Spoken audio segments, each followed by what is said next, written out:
ABC മലയാളത്തിലേക്ക് സ്വാഗതം. Doctor C Venugopal. നമസ്കാരം. ഈ ഉത്സവങ്ങളുടെ കാലമാണ്.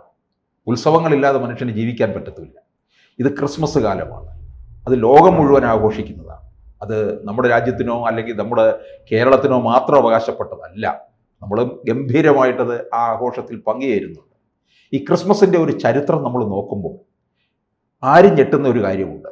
ക്രിസ്മസ് നിരോധിച്ചിരുന്ന ഒരു കാലം ഉണ്ടായിരുന്നു അല്ലേ? അത് കേൾക്കുന്നവർ വിചാരിക്കും എന്തോ തമാശ പറയുകയാണ്. അല്ലല്ലോ, ചരിത്രമാണല്ലേ. അതെ. എന്തായിരുന്നു ആ നിരോധനത്തിന്റെ പിന്നിൽ? ഈ ക്രിസ്മസ് നിരോധിക്കുന്നത് ശരിക്കും പറഞ്ഞാൽ ഇംഗ്ലണ്ടിൽ തന്നെയാണ്. നമ്മളെ പരിഷ്കാരത്തിൻ്റെ അല്ലെങ്കിൽ ജനാധിപത്യ രീതിയുടെ പാർലമെൻ്ററി സംവിധാനത്തിൻ്റെയൊക്കെ വെള്ളത്തൊട്ടിലെന്ന് പറയുന്ന ആ ഇംഗ്ലണ്ടിൽ തന്നെയാണ് ക്രിസ്മസ് നിരോധിക്കുന്നത്. അതായത് 17-ാം നൂറ്റാണ്ടിൽ 1643 ഒളിവർ ക്രോംവെൽ, അദ്ദേഹം പാർലമെൻ്റേറിയൻ പക്ഷത്തിൻ്റെ ഉപജ്ഞാതാവായിരുന്നു. അദ്ദേഹത്തിൻ്റെ നേതൃത്വത്തിലുള്ള ഒരു വിപ്ലവമാണ് ഇംഗ്ലണ്ടിലെ രാജാവിനെ ചാൾസ് ഒന്നാമനെ വധിക്കുന്നത്, ശിരച്ഛേദം ചെയ്യുന്നത്. അപ്പോൾ അദ്ദേഹത്തിൻ്റെ നേതൃത്വത്തിലുള്ള പാർലമെൻ്ററി കമ്മിറ്റിയാണ് ഈ ക്രിസ്മസ് നിരോധിക്കുന്നത്. കാരണം അവർ പ്രൊട്ടസ്റ്റന്റ് വിഭാഗത്തിലെ ഒരു എക്സ്ട്രീം, വളരെ തീവ്രമായ ആശയങ്ങൾ വെച്ച് പുലർത്തുന്ന ഒരു വിഭാഗമായിരുന്നു ഈ ഒളിവർ ക്രോംവെലിൻ്റെ നേതൃത്വത്തിലുള്ള ആ സംഘം. അപ്പോൾ അവർ ക്രിസ്മസിനെ പറ്റി കൃത്യമായ ഒരു ദിവസം അല്ലെങ്കിൽ ഇന്ന ദിവസം യേശു ജനിച്ചു എന്നൊരു ബൈബിൾ തെളിവില്ല, കൃത്യമായൊരു ദിവസത്തിൻ്റെ തെളിവില്ല എന്ന് പറഞ്ഞുകൊണ്ടാണ് അവരത് ബാൻ ചെയ്തത്. മാത്രമല്ല, ആ സമയത്തുണ്ടായിരുന്ന ക്രിസ്മസുമായിട്ട് ബന്ധപ്പെട്ട പാർട്ടി അല്ലെങ്കിൽ ആഘോഷങ്ങൾ ചില സമയത്ത് ഒരു വളരെ എക്സ്ട്രീം രീതിയിലൊക്കെയുള്ള വളരെ ഇതായിട്ടുള്ള മദ്യപാനം അങ്ങനെയൊക്കെയുള്ള കാര്യങ്ങളൊക്കെ അവരെ ചൊടിപ്പിച്ചിരിക്കണം. എന്തായാലും അതുകൊണ്ടാണ് അവർ ബാൻ ചെയ്യുന്നത്. ഏതാണ്ട് ഒരു 20 വർഷത്തോളം 17 വർഷത്തോളം അത് തുടർന്നു. പിന്നെ 1660 ആ ബാൻ ലിഫ്റ്റ് ചെയ്തു. പിന്നീട് ഒളിവർ ക്രോംവെൽ അദ്ദേഹം മരിക്കുന്നു. അതിനുശേഷം വളരെ പൂർവാധിക ശക്തിയോടുകൂടി തന്നെ ഇംഗ്ലണ്ടിൽ ക്രിസ്മസ് ആഘോഷിക്കും. ഇന്ന് ലോകത്തെ ഏറ്റവും കൂടുതൽ ഗംഭീരമായിട്ട് ക്രിസ്മസ് ആഘോഷിക്കുന്ന സ്ഥലങ്ങളിലൊന്നാണ് ലണ്ടൻ നഗരവും അതുപോലെയുള്ള മറ്റു സ്ഥലങ്ങളും. അപ്പോൾ അത്തരത്തിലുള്ള ഒരു ബാൻ കൊണ്ടോ നിരോധനം കൊണ്ടോ ഒന്നും ക്രിസ്മസിനെ ഇല്ലാതാക്കാൻ കഴിയില്ല. അത് പൂർവാധികം ഇല്ലാതാക്കുക എന്നുള്ളതായിരുന്നു ആ നിരോധനത്തിന്റെ പിന്നിൽ. അതായത് അദ്ദേഹത്തെ ഈ പറയുന്ന പോലെ കൃത്യമായ ഒരു തെളിവില്ലാതെയാണ് ഇത്തരത്തിലുള്ള ആഘോഷങ്ങൾ. മാത്രമല്ല, ഈ തരത്തിലുള്ള ആഘോഷങ്ങളോ അല്ലെങ്കിൽ മറ്റു രീതിയിലുള്ള ഇൻ്റലിജൻസ്, അപ്പോൾ അമിതമായ ആഹാരം, മദ്യപാനം ഇങ്ങനെയൊക്കെയുള്ള കാര്യങ്ങളൊന്നും അവർക്ക് ദഹിക്കാൻ കഴിയുന്നതായിരുന്നില്ല. വളരെ വളരെ സ്ട്രിക്റ്റ് ആയിട്ടുള്ള, വളരെ സ്ട്രിഞ്ചൻ്റ് ആയിട്ടുള്ള ഒരു ജീവിത രീതി വെച്ച് പുലർത്തിയ ഒരാളായിരുന്നു ഈ ഒളിവർ ക്രോംവെൽ. ലോർഡ് പ്രൊട്ടക്ടർ എന്നാണ് അദ്ദേഹം അറിയപ്പെട്ടത്. അപ്പോൾ അദ്ദേഹം ശരിക്കും പറഞ്ഞാൽ അവസാനം മലേറിയ ബാധിതനായി. പക്ഷേ എന്നാൽ പോലും മരുന്ന് പോലും അദ്ദേഹം കഴിക്കുന്നില്ല. കാരണം അന്ന് ആ സമയത്ത് മരുന്നുണ്ടായിരുന്നു, സിങ്കോണ, അതിൻ്റെ പൊടി ഉണ്ടായിരുന്നു. നേരത്തെ റിഫൈൻഡ് ആയിട്ടുള്ള ഗുളികളല്ല, പക്ഷേ സിങ്കോണ പൗഡർ, അതായത് ജസ്യൂട്ട് പൗഡർ എന്നാണ് അതെന്ന് അറിയപ്പെട്ടത്. അപ്പോൾ ജസ്യൂട്ടുകൾ എന്ന് പറയുന്നത് ഈ കത്തോലിക്ക ഇതിൻ്റെ ഒരു ഭാഗമായതുകൊണ്ട് ജസ്യൂട്ടുകൾ കണ്ടുപിടിച്ച ഒരു മരുന്നായതുകൊണ്ട് അതുപോലും കഴിക്കാൻ വിമുഖത കാണിച്ച് മരണത്തിലേക്ക് നീങ്ങിയ ഒരാളായിരുന്നു ഈ ഒളിവർ ക്രോംവെൽ. അദ്ദേഹം മരിച്ചു വീണ ശേഷം പിന്നീട് ഇംഗ്ലണ്ടിൽ രാജഭരണം തിരിച്ചു വന്നു. അദ്ദേഹത്തിൻ്റെ മൃതദേഹം പുറത്തെടുത്ത് ആ തലയോട് കുന്തത്തി തറച്ചു വയ്ക്കാനുണ്ടായിരുന്നു പിന്നീട് വന്നു. അപ്പോൾ ഇത്തരത്തിലുള്ള ഒരു നിരോധനം കൊണ്ടോ അങ്ങനെയൊന്നും ഇല്ലാതാക്കാൻ കഴിയുന്ന ഒന്നല്ല ക്രിസ്മസ് എന്ന് പറയുന്നത്.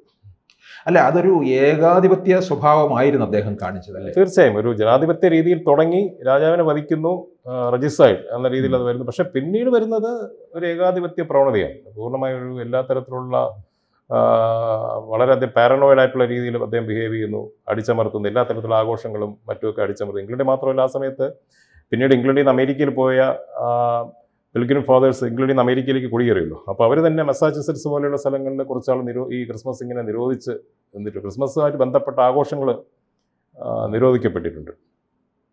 അല്ല, അപ്പോൾ മറ്റ് രാജ്യങ്ങളൊന്നും ഇതിനകത്ത് ഒരു ഇടപെടലൊന്നും നടത്തിയില്ലേ? മറ്റ് രാജ്യങ്ങൾക്ക് ഇടപെടാൻ കഴിയില്ല. അത് പൂർണ്ണമായിട്ട് ഓരോ രാജ്യം ഇതുപോലെ പൂർണ്ണമായിട്ടുള്ള ഒരു ഐസൊലേറ്റഡ് ആയിട്ടുള്ള ഒരു രീതിയിലായിരുന്നല്ലോ. അപ്പോൾ അങ്ങനെ മറ്റു ഇന്നത്തെ പോലെയുള്ള ഒരു വാർത്താ മാധ്യമങ്ങളോ അങ്ങനെയുള്ള രീതിയിലുള്ള ഒന്നും ഉണ്ടായിരുന്നില്ല. അഥവാ ഉണ്ടായെങ്കിൽ തന്നെ അത് നമുക്ക് മറ്റു രാജ്യങ്ങളുടെ കാര്യത്തിൽ നമുക്ക് ഇടപെടാൻ പറ്റുന്ന ഒരു സംവിധാനം ആയിരുന്നില്ല എന്നുണ്ടായിരുന്നത്. എന്തിനധികം പറഞ്ഞാൽ ഇപ്പോൾ ഇംഗ്ലണ്ടിൻ്റെ തൊട്ടടുത്തുള്ള ഇംഗ്ലണ്ടിൻ്റെ തൊട്ടടുത്തുള്ളതാണ് സ്കോട്ട്ലൻഡിൽ തന്നെ ശരിക്കും പറഞ്ഞാൽ 1958 ക്രിസ്മസ് ഒരു ഹോളിഡേ ആയിട്ട് പ്രഖ്യാപിക്കുന്നത്. അതിന് മുമ്പ് ക്രിസ്മസ് ഇല്ലായിരുന്നു എന്നല്ല, ക്രിസ്മസ് അവിടെ ഉണ്ടായിരുന്നു, ആഘോഷിച്ചിരുന്നു. പക്ഷേ ഒരു ഗവൺമെൻറ് ഹോളിഡേ ആയിട്ട് ഇത് ഡിക്ലെയർ ചെയ്യുന്നത് 1957 സ്കോട്ട്ലൻഡിലെ കാര്യം. അതിനു മുമ്പ് നമ്മൾ എത്രയോ രാജഭരണകാലത്ത് തന്നെ ഇവിടെ ക്രിസ്മസ് ആഘോഷം ഉണ്ടായിരുന്നു. അല്ല, നമ്മൾ ഈ ന്യൂനപക്ഷങ്ങളെ കൂടുതൽ ചേർത്ത് നിർത്തിയിട്ടുള്ള തീർച്ചയായും ആവശ്യമാണ് അത്. അപ്പം ഈ പിന്നീട് ഈ നമുക്ക് നോക്കിക്കഴിഞ്ഞാൽ ഒരു ചരിത്രത്തിലേക്ക് പോയാൽ, അതായത് ക്രിസ്തുവിൻ്റെ കാലത്ത് ആ സമയത്ത് ജീവിച്ചിരുന്ന ചരിത്ര കഥാപാത്രങ്ങൾ തന്നെ ഉണ്ടല്ലേ? തീർച്ചയായും നമ്മൾ ഈ ക്രിസ്മസ് പിറവിയെ പറ്റി സൂചന കിട്ടുന്നത് എല്ലാ ഗോസ്പൽസിലും ഉണ്ട്, സുവിശേഷങ്ങളിലും. പ്രത്യേകിച്ചും അത് ലൂക്കോസിൻ്റെ സുവിശേഷത്തിലാണ് വളരെ ഇതായിട്ട് ഡീറ്റെയിൽഡ് ആയിട്ട് ഇത് വിവരിക്കുന്നത്. ലൂക്ക് എന്ന് പറയുന്ന ഡോക്ടറായിരുന്നു, ലൂക്കോസ്, നമ്മൾ സുവിശേഷം എഴുതിയ ലൂക്കോസ്. അപ്പോൾ അദ്ദേഹം പറയുന്നത് ആദ്യമായിട്ട് ഇത് സമയത്ത് എല്ലാവരും പേർ വഴി ചാർത്തുന്നതിന് കൈസർ അഗസ്റ്റസിൻ്റെ ഒരു ആജ്ഞ വരുന്നു. അതിനെ തുടർന്ന് ഓരോരുത്തരും തന്താനങ്ങളുടെ നഗരത്തിലേക്ക് യാത്ര തിരിക്കുന്നു. അങ്ങനെയാണ് ഈ സെൻസസ് അതിൽ പേര് രേഖപ്പെടുത്തുന്നതിന് വേണ്ടി ജോസഫും മറിയും കൂടെ ഇങ്ങോട്ട് വരുന്നത്, ബെത്ലഹേമിലേക്ക് വരുന്നത്. അപ്പോൾ ഇത് എന്ന് പറഞ്ഞാൽ അതിൽ പറയുന്ന കൈസർ അഗസ്റ്റസ് യഥാർത്ഥത്തിൽ ജീവിച്ചിരുന്ന റോമിലെ ചക്രവർത്തി തന്നെയായിരുന്നു. അഗസ്റ്റസ് സീസർ എന്ന് പറയുന്ന വ്യക്തി തന്നെയാണ് ഇതിൽ പറയുന്നത്, ബൈബിളിൽ പറയുന്നത്. അതോടൊപ്പം തന്നെ ഹീരോദ് രാജാവ് എന്ന് പറയുന്നത് ആ സമയത്തുണ്ടായിരുന്ന രാജാവായിരുന്നു. അദ്ദേഹമാണ് ജൂദയെ ഭരിച്ചിരുന്ന രാജാവായിരുന്നു. അദ്ദേഹമാണ് യേശുവിനെ നശിപ്പിക്കുന്നതിന് വേണ്ടി ആ സമയത്തുണ്ട കുട്ടികളെ കൊല്ലാൻ വേണ്ടി ഉത്തരവിടുന്നത്. അദ്ദേഹം അതുപോലെ തന്നെ വളരെ ആ സമയത്തുണ്ടായിരുന്ന വളരെ ഈ പറഞ്ഞ ചരിത്രത്തിലെ ഏറ്റവും നമുക്ക് ഞെട്ടലുണ്ടാക്കുന്ന ഒരു രീതിയിൽ ജീവിച്ച ഒരു രാജാവെന്ന് പറയാം ഹെരോദ് രാജാവ്. അദ്ദേഹം പലരെയും കൊല്ലുന്നുണ്ട്, കൂടെ ഉണ്ടായിരുന്നവരെ കൊല്ലുന്നു, സ്വന്തം മക്കളെ കൊല്ലുന്നുണ്ട്. ഇപ്പോൾ ചരിത്രം നോക്കിക്കഴിഞ്ഞാൽ നമ്മൾ സഹോദരനെ തടവിലാക്കുകയും സഹോദരനെ കൊല്ലുകയും പിതാവിനെ തടവിലാക്കുകയും ഒക്കെ ചെയ്യുന്ന രാജാക്കന്മാരെ പറ്റി നമ്മൾ കേട്ടിട്ടുണ്ട്. പക്ഷേ സ്വന്തം മക്കളെ കൊന്നുകളയുന്നില്ല. 3 കുട്ടികളെ അദ്ദേഹത്തിൻ്റെ തന്നെ കുട്ടികളെ അദ്ദേഹം കൊന്നുകളഞ്ഞു. അപ്പോൾ അത് ആ സമയത്തുണ്ടായിരുന്ന ചരിത്രകാരൻ, ഫ്ലേവിയസ് ജോസഫാസ് എന്ന് പറയുന്ന ഒരു ചരിത്രകാരൻ ആ സമയത്ത് ജുദിയയിലുണ്ടായിരുന്നു. അപ്പോൾ അദ്ദേഹം എഴുതിയിട്ടുള്ളത് ഈ ഹെരോദ് രാജാവ് ഒരു കുറുക്കനെ പോലെ സിംഹാസനത്തിൽ കയറിപ്പറ്റി, ഒരു കടുവയെപ്പോലെ ഭരണം നടത്തി, അവസാനം ഒരു പട്ടിയെ പോലെ ചത്തു എന്നുള്ളത് വളരെ കൃത്യമായിട്ടുള്ള ഒരു അനാലജിയാണ് ഈ ഹെരോദ് രാജാവിനെ പറ്റി. ഈ നേരത്തെ ആദ്യം പറഞ്ഞ കൈസർ അഗസ്റ്റസ് തന്നെ പറയുന്നുണ്ട്, ഹെരോദ് രാജാവിൻ്റെ മകനായി കൊട്ടാരത്തിൽ ഇരിക്കുന്നതിലും ഭേദം അദ്ദേഹത്തിൻ്റെ പന്നിയായിട്ട് കൊട്ടാരത്തിൽ ഇരിക്കുന്നതാണ്.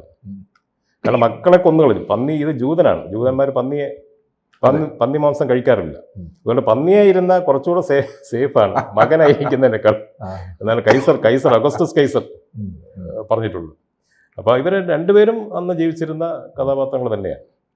പിന്നെ ഇതിനകത്തൊരു മാത്തമാറ്റിക്കൽ അംശം ഉണ്ടല്ലേ ഈ ക്രിസ്മസിനകത്ത്? തീർച്ചയായും. പ്രത്യേകിച്ച് നമ്മൾ പറയുമ്പോൾ ഇതിൽ ഈ ദാവീദിൻ്റെ കുലത്തിൽപ്പെട്ട ആളാണല്ലോ ക്രിസ്തു. അപ്പോൾ അതിൽ മത്തായിയുടെ സുവിശേഷത്തിൽ പ്രത്യേകം പറയുന്നുണ്ട്, തലമുറകളുടെ കാര്യം പറയുമ്പോൾ എബ്രഹാം മുതൽ ദാവീദ് വരെ 14 തലമുറകൾ, വീണ്ടും ദാവീദ് മുതൽ ഈ ബാബേൽ പ്രവാസം വരെ, അതായത് യഹൂദന്മാരെ പിടിച്ച് ബാബിലോണിയയിലേക്ക് കൊണ്ടുപോകുന്ന അതുവരെ വീണ്ടും 14 തലമുറ, ബാബേൽ പ്രവാസം മുതൽ യേശു വരെ വീണ്ടും 14. അപ്പോൾ ഈ 14 എന്നുള്ളത് വളരെ സിഗ്നിഫിക്കൻ്റ് ആയിട്ടുള്ള ഒരു നമ്പറാണ്.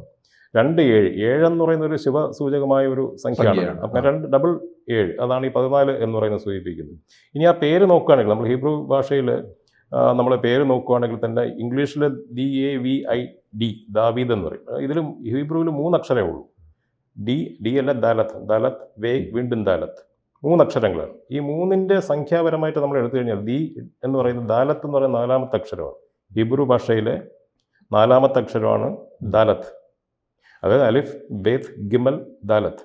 അപ്പോൾ 4ആയി. 2 4. നടുക്കുള്ളത് എന്ന് പറഞ്ഞൊരു അക്ഷരമുണ്ട്. അതിൻ്റെ 6 ആണ്. അതിൻ്റെ വാല്യൂ 6 ആണ്. അപ്പോൾ 4 6 4 വീണ്ടും 14. ഇതാണ് അതിൻ്റെ മാത്തമാറ്റിക്. ഈ മാത്തമാറ്റിക്കൽ സ്ട്രക്ചർ നമ്മൾ വളരെ സൂക്ഷ്മമായിട്ട് പരിശോധിക്കുകയാണെങ്കിൽ ഇതിൽ ഹീബ്രു ഭാഷയിൽ നമുക്ക് അല്പം ഒരു പരിജ്ഞാനം ഉണ്ടെങ്കിൽ നമുക്കിതിൽ പലയിടത്തും നമുക്കിത് കാണാം. ഈ ലോകത്തിൻ്റെ പല ഭാഷകളിൽ നിന്നും മലയാളത്തിന് ഒരുപാട് സംഭാവന കിട്ടിയിട്ടുണ്ട്. അതുപോലെ ഹീബ്രു ഭാഷയിൽ ശരിക്കും പറഞ്ഞാൽ മലയാളത്തിൽ വന്നിട്ടുണ്ട്, പദങ്ങൾ വന്നിട്ടുണ്ട്. പ്രധാനമായിട്ടും ഈ നാമ പേരുകളാണ്.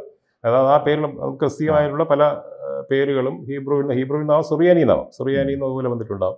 അല്ലാത്ത രീതിയിൽ വന്നിട്ടുള്ള ഒരു പദം എനിക്ക് തോന്നുന്നു എൻ്റെ ശ്രദ്ധയിൽപ്പെട്ടത് മെത്ത എന്ന് പറയുന്നത്, നമ്മൾ മലയാളത്തിലേക്ക് മെത്ത എന്ന് പറയുന്ന പദം, അത് മിത്ത എന്നുള്ള വാക്ക് ഹീബ്രുവിൽ അതുപോലെ തന്നെ അവർ ഉപയോഗിക്കുന്നുണ്ട്. അത് മെത്ത എന്നുള്ളത് മിക്കവാറും ഹീബ്രുവിൽ തന്നെ ആയിരിക്കണം വന്നിട്ടുള്ളത്. അപ്പോൾ ഈ ഹീബ്രുവിൽ നീ പറഞ്ഞ പോലെ ഈ മെത്ത എന്നുള്ള വാക്ക് മാത്രമാണ് മലയാളത്തിലേക്ക് വന്നിട്ടുള്ളത്.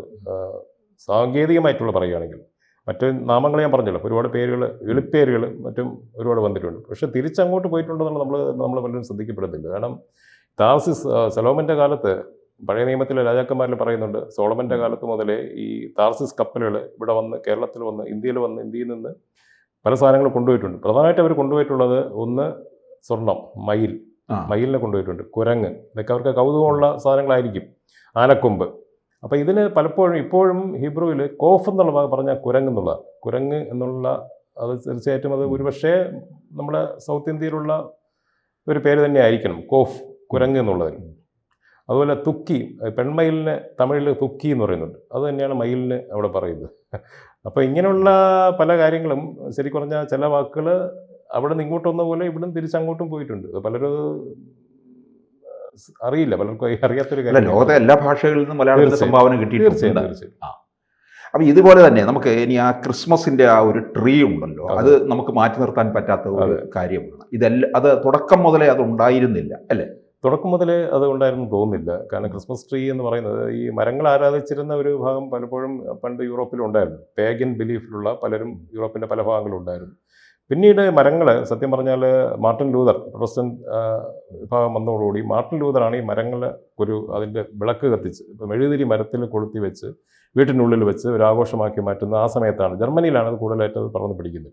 ശരിക്കും പറഞ്ഞാൽ ക്രിസ്മസ് ട്രീ എന്ന് പറയുന്നത് തന്നെ ഒരു ജർമ്മൻ സങ്കല്പമാണെന്ന് പറയാം. ടാനൻ ബൗം ജർമ്മനിയിൽ പറയും, ടാനൻ ബൗം. പിന്നീട് അത് ഇലക്ട്രിസിറ്റി വന്നതോടുകൂടി കുറച്ചുകൂടെ സേഫായി മാറി. മറ്റേത് ഈ മെഴുകുതിരി കത്തിക്കുമ്പോൾ പലപ്പോഴും അപകടം ഉണ്ടാകും, ഈ ട്രീ മരം കത്തി പിടിക്കാനൊക്കെ സാധ്യതയുണ്ട്. പിന്നെ ഇലക്ട്രിക് ബൾബുകൾ ഒന്നുകൂടെ കുറച്ചുകൂടെ സേഫായി. ഏതാണ്ട് 19-ാം നൂറ്റാണ്ടിൽ ക്വീൻ വിക്ടോറിയയുടെ ഭർത്താവ് പ്രിൻസ് ആൽബർട്ട്, അദ്ദേഹം ശരിക്കും ജർമ്മൻ വംശജനായിരുന്നു. അപ്പോൾ അദ്ദേഹം ജർമ്മൻകാരനായതുകൊണ്ട് ഈ ക്രിസ്മസ് ട്രീ കൂടുതലായിട്ട് അവരുടെ കൊട്ടാരത്തിലേക്ക് കൊണ്ടുവരികയും പലപ്പോഴും വിക്ടോറിയയും ആൽബർട്ടും കൂടെ ക്രിസ്മസ് ട്രീയുടെ അടുത്തിരിക്കുന്ന പടങ്ങളും സ്കെച്ചുകളും ഒക്കെ വ്യാപിക്കുകയും അത് ഇംഗ്ലണ്ടിലും പിന്നെ ഇംഗ്ലണ്ടിൽ നിന്ന് അമേരിക്കയിലും ഒക്കെ പറന്ന് പിടിക്കാൻ തുടങ്ങി. അങ്ങനെ പിന്നീട് കൂടുതൽ ക്രിസ്മസ് ട്രീ എന്ന് പറയുന്നത് കൂടുതൽ വ്യാപകമായി തുടങ്ങി. അപ്പോൾ ഇപ്പോൾ ക്രിസ്മസ് ട്രീ ഇല്ലാതൊരു ക്രിസ്മസ് ഇല്ല പറ്റില്ല. കാരണം വ്യാവസായിക ഒരു കൃഷി വളരെ ഇതിനുവേണ്ടി ക്രിസ്മസ് ട്രീ കൃഷി ചെയ്യുന്ന ഒരുപാട് സ്ഥലങ്ങൾ, ഏക്കറണക്കിന് സ്ഥലങ്ങൾ അമേരിക്കയിലുണ്ട്. ഈ ക്രിസ്മസ് കാലത്തേക്ക് മുറിച്ചെടുത്ത് കൊണ്ടുപോകുന്നതിന് വേണ്ടി ക്രിസ്മസ് ട്രീ കൃഷി ചെയ്യുന്ന സ്ഥലങ്ങളൊന്നും ഉണ്ട്. വലിയ മാർക്കറ്റിംഗ് ആണ്. ഏത് ഉത്സവം ഒരു മാർക്കറ്റിംഗ് ആണല്ലോ. ഉത്സവത്തിന് ഒരു മാർക്കറ്റിംഗിൻ്റേതായിട്ടുള്ള ഒരു ആധ്യാത്മികമായിട്ടുള്ള ഒരു തലമുണ്ട് തീർച്ചയായും.